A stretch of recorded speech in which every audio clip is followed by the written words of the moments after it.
Welcome back to the channel, and in today's video we are going to explore sensory modulation disorder, or SMD, which is a type of sensory processing difficulty where the brain struggles to regulate and balance responses to the constant flow of information from the senses. Normally, our nervous system works like a traffic controller, filtering out background input, focusing on what matters, and adjusting reactions so we stay calm, alert, and engaged.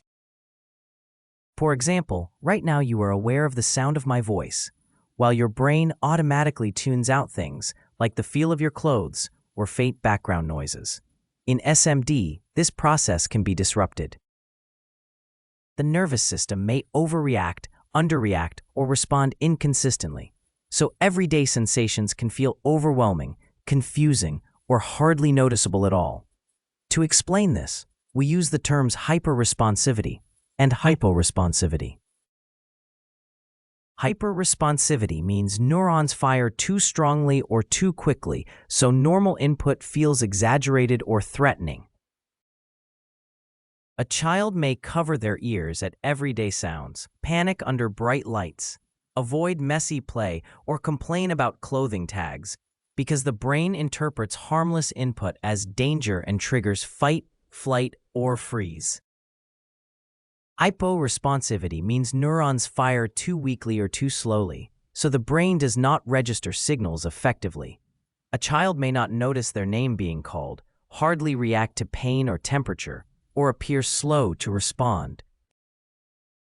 Because they are understimulated, they often seek extra input by spinning, crashing, chewing, or constantly touching things to feel balanced. Many children show both patterns at once, such as being hypersensitive to sound, but under-responsive to movement. So what is happening in the neurons? Sensory receptors in the skin, eyes, ears, muscles, and organs detect input and send it to the brain as electrical and chemical signals. In a typical system, the thalamus and brainstem filter and prioritize messages before higher areas process them. But in SMD, this filtering is inconsistent. Sometimes neurons overfire, flooding the brain, while other times they fire too weakly, leaving gaps. This explains why a child might scream at a light touch, but barely react to a fall. These differences affect behavior, learning, and emotional regulation, making children appear anxious, avoidant, or unmotivated when in reality their nervous system is struggling to cope. These differences affect behavior, learning, and emotional regulation, making children appear anxious, avoidant, or unmotivated when in reality their nervous system is struggling to cope.